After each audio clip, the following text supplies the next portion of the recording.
What's up, everybody? Welcome to Podcast Now. I'm Alex, and in this video, I want to talk about why I am getting Metroid Prime 4 Beyond eventually. This is a video series I do where I talk about an upcoming game, and I talk about, well, when I'm going to get it, if I'm going to get it, and we go from there. This is a game that, look, I really want this game. Metroid is a very special franchise. It's also just an incredibly good franchise. It's been around forever. It's always kind of had that stigma of extremely good, but just, a Nintendo product, right, can sell itself and sell like 10 million units with its eyes closed, right? It doesn't have to do anything. And okay, to be fair, a lot of Nintendo games do target a certain demographic, do things extremely well, have some of the most probably innovative gameplay things that you can find in the gaming industry at times, right? Just push things, right? So while I'm joking a little bit, okay? But at the same time, a lot of Nintendo games are capable of selling quite well and quite easily.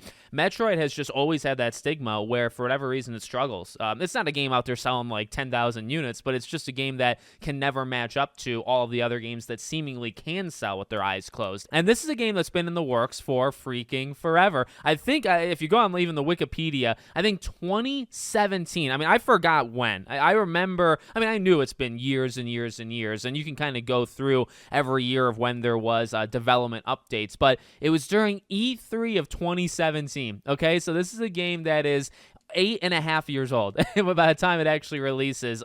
That's so freaking long. And it had updates, and they talked about it being well in, I think 2018 it says that they said it was well into development. So if you're well in development in 7 years ago, I wonder what happened the last 7 years. And sometimes Nintendo games are kind of messy, right? Where sometimes they're done and they've been done for like 3 years and they just kind of like store them in an archive somewhere and they pull them out. And that doesn't seem like it's what happened here. Like, it seems like this game is just taken a very, very long time. So look, the game overall looks extremely good, and Metroid has just such a vibe to it, right? It takes you back. It's got such great gameplay. It's got its, I would say, gimmicks, not necessarily in a bad way, but every game's got something, right? And this game obviously has something as well.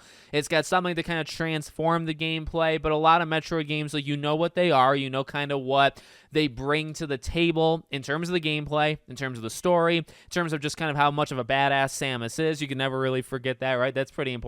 The atmosphere, the tone. And now, okay, I mentioned those last because we did have those previews a couple weeks ago, and I gotta be honest, my opinion has shifted at least just a little bit. It shifted from a day one buy kind of no matter what to let's see what happens, and I'll get it maybe either a couple weeks down the line or maybe I'll get it early next year. Because those previews, okay, overall, I think people had a lot of very positive things to say about Metroid, right? I don't think anybody said that it's going to be like an absolutely terrible game, but there was one thing that really stood out, right? And it was that stupid AI companion. And you had people spending time, I think Tom Warren maybe on Twitter had said that he spent like 3 minutes trying to eliminate that person, trying to see if you could get that person taken out so you didn't have to hear them talk anymore. And I bring that up not just because it's an annoying NPC, okay? And here's the thing, like, NPCs can be swapped. There might be portions of this game where there are no NPCs, but that seemingly was a pretty big deal. That character was in it an okay length of time,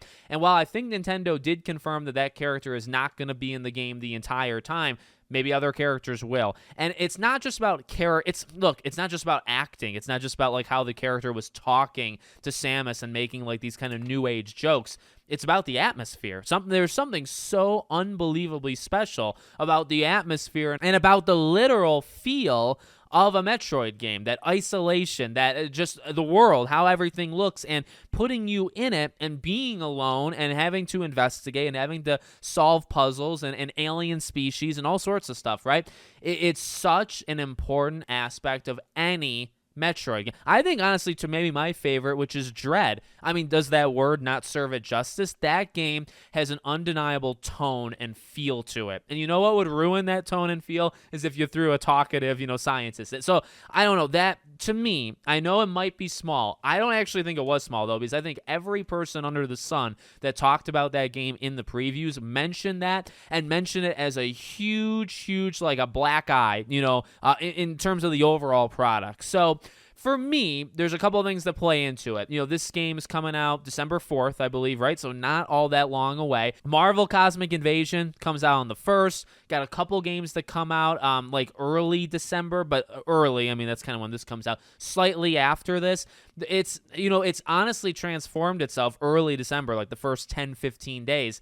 It's transformed itself into like there's a handful of games coming out. When it comes to a game like this, number one, I'm going to get it physically. There's no way in hell that I'm not getting a game like this as a physical copy. Okay, number two, Nintendo will never lower the price of anything in their entire lives, right? Like every game, a game that I think like Mario Wonder, which is a game that came out, 2-3 years ago, it's now like $10 off. And that's looked at, honestly, like a modern day miracle from Jesus, okay? It's something that just doesn't happen. A game like Metroid is not going to go on sale for years. So, okay, what does all of this mean? There's really nothing, and this is where I have to be smarter as a individual with a family and with money. There's no reason to get this game day one if I'm just even a little bit unsure about this companion AI thing. And it's like, what am I losing if I don't get it day one? Yeah, maybe the day one experience, but like you're never going to get it on sale. So like if it's not a big deal. You know what I mean? I guess what I'm saying is it's not a big deal to wait and get it a couple months down the line. Hey, maybe you do get lucky and maybe they do sell it $10 off. I guess the best case scenario is you get it on a discount. So that's just where my mind is. I really look when it comes to, and I've talked about this 1,000 times, when it comes to journalists, when it comes to their reviews and all that jazz, I try to take the elements of what they're saying in the review. That's what I try to keep in mind. I'm not looking for this game to score a 90 or above in order to buy it. I'm not looking for an 86, and if it's an 85, I'm suddenly not going to get it anymore.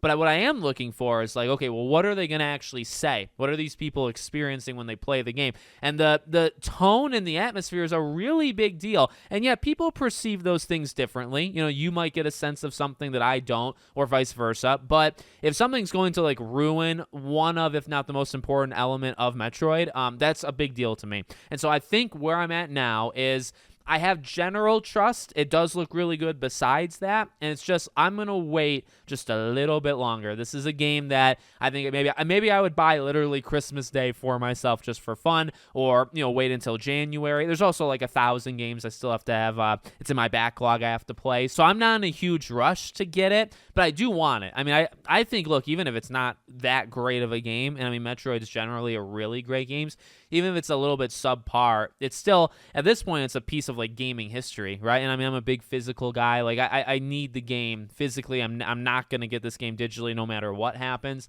And so yeah, I'll just kind of see how it goes the next couple of weeks, basically. So let me know what you guys think. Make sure, as always, you're subscribed to the channel, bell icon turned on, and I hope to see you all on the next one.